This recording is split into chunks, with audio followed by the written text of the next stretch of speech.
Good morning. Welcome back to Tattered, the podcast. Um, this is our third edition, and it's still just me talking at this point, but I'm working my way through a lot of ideas that I want people to take from the book, and I feel like it's very important.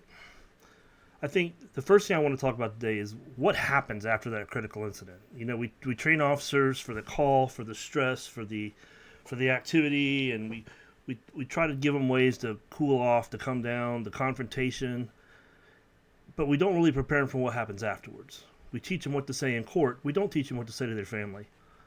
And I know through my career, I protected my wife. I didn't go home and tell my wife and kids, oh, I worked this motorcycle accident. Oh, I worked this double homicide. Oh, I worked this, I worked that. Because I didn't want them to face trauma from me on what I had seen. And what I know now is that I was actually keeping things from them and packing them away in my PTS closet that I should have been sharing. Not the gory details, but I should have been letting them know, hey, I saw something bad, it hurt. So that they could commiserate with me more. And when something bad happens, you get a critical incident and it's followed by a big investigation, and you're facing administrative leave, silence from your coworkers, and a feeling that your career, your reputation, everything you are as a human being is on the line, and that things are being rewritten while you're still trying to understand what happened. You know, there's a reason why now we take a 24-hour break before we question an officer about a shooting, because we know they remember things better after 24 hours. Yet we still expect them to write the use of force report the day it happened, right? For a general use of force. Which one could be more traumatic? You don't know. I've seen a lot of shootings that were open and shut justified, and the officer was fine afterwards, no big deal, ready to go back to work. We still made him take time because it was a shooting. Well, how is that different from having to multiple tase someone or having to get into a fight for your life with a nightstick or pepper spray? Which don't get me started. I'm a redhead. Pepper spray has a bad effect on me, and every time it's ever been used, I always got a face full of it. But that's why I wrote Tattered. You know, I was very careful with how I wrote it, made sure that everything in it's documented. I didn't want to attack internal affairs because internal affairs is vital. It's the moral core of an agency. And it hurts me, having been in internal affairs now, that so many officers are scared of internal affairs. And you shouldn't be. With body cameras and all the cameras we have now, 95%, maybe higher, of our investigations are solved before we ever interview the officer.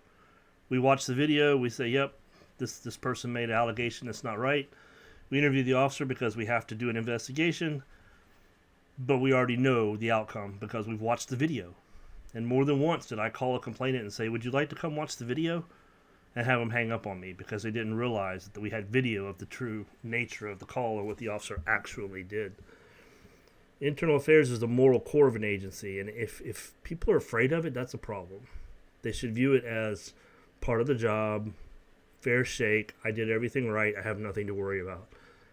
Not worry about, oh my God, what about this? So-and-so doesn't like me, this could go bad, this could go this direction. What if they do this? What if they do that? It has to be grounded in facts. That's what internal affairs is, the moral core of your agency. It must absolutely be grounded in the facts of the case. Not assumptions, not I think this, nothing like that. The facts and the facts only. We have to be accountable. You know, in a society where freedom is the ultimate guarantee, we are empowered as police officers to take that freedom away, even up to the point of removing someone's life. That's a powerful thing that we have, and we should guard it. We should be accountable for it. We should be held to high standards. And I certainly would never want anything I say to violate that, because we're the peacemakers in a society that values freedom, and we have to remember that. We have to do what's right. The investigations should be thorough, they should be fair, they should be factual, and we can't let the process become an excuse to forget the person caught inside of it. We need to stay in touch with them, let them know what's going on. Even if nothing happened, we're still in the middle of waiting for this report to come back, call them on Friday and say, hey, I just want to let you know, we're waiting on the report to come back, we hadn't forgot you. You still there? And talk to them for a few minutes, right? Because the whole idea that no one talks to this guy, well, that's bogus, all right? In my case, I learned more outside of the Internal Affairs Office than I learned inside, because rumors were flying and facts were flying. And I don't know where the facts came from. We were all told don't talk to anyone, but for some reason in departments, everything gets talked about and gets out, right? Don't let them learn facts that way. Don't let them find out from other people. Let them find out from your internal affairs officers. I wrote the book because an officer going through an investigation may feel completely alone. That's how I felt. You know, I wrote, did not get an official phone call from my department for 141 days. And that's unacceptable. 141 days is a long time. But I want to give that officer something I didn't have, and that's what I wrote Tattered for. It's kind of a little survival kit.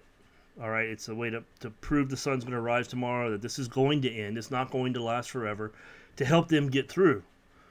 You know, because we don't train our officers for what to do in a critical incident or when things are bad. Because an incident could just last for a few seconds. Officers can lose their position, they can miss promotion opportunities, their friendships, their confidence, their sense of identity, all because they're on administrative leave. When the badge becomes a larger part of who you are, losing it can feel like losing yourself. And when I handed my badge over when this investigation, that's what it felt like. I remember driving home thinking, I'm not a cop right now. And that was the first time in 23 years I thought something like that. And it was sobering, to say the least. Temporary pain, that kind of stuff, identity loss, it can make permanent answers seem reasonable. You know, there were times where I felt like there was an expectation that I would end it. And that's tragic. Absolutely tragic. I don't think any one person said, oh, I hope he does this. But it was the culture and the way it responded to what I was accused of and how it happened that made it feel like, well, you know, this is what cops do. Guys, that's not what we do. We should not be killing ourselves 5 or 6 times more than the general public kills us. That is absolutely shameful. And we have to fight it. We've got to find a way to beat it. Peer support's often, you know, it's very important. And the person in crisis is not going to call you, right? They're going to deal with the shame. Peer support has to be an outreach. All right, when you know someone's going through something, you've got to reach out to them and check in on them because they're not going to call you. They're feeling shame, they're feeling isolation. They just want the soap to be over.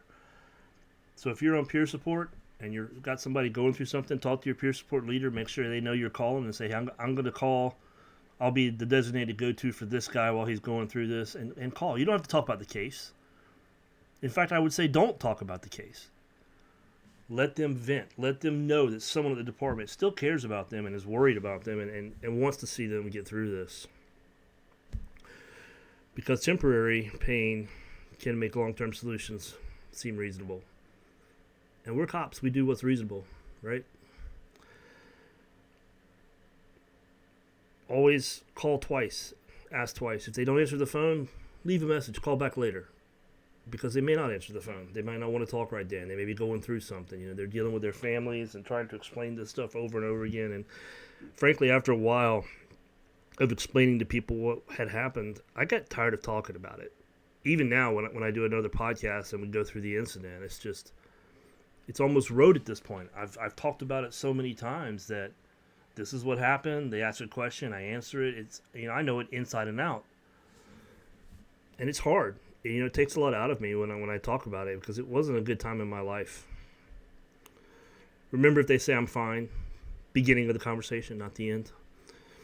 And not just the first week. You know, the first week when I was out, I got a couple of calls. Second week, I got 2 or 3 calls. By the third or fourth week, I was getting maybe 1 call from somebody a week. I would text people, they wouldn't answer my texts. That's humbling whenever you text somebody and say, hey, I need this, and they don't even bother answering you. You know, you can't talk about the case, but you can still talk about their life and how they're doing and what's going on, and do they need anything.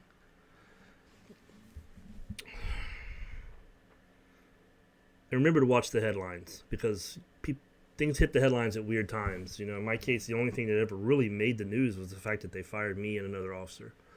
The case itself never hit the press.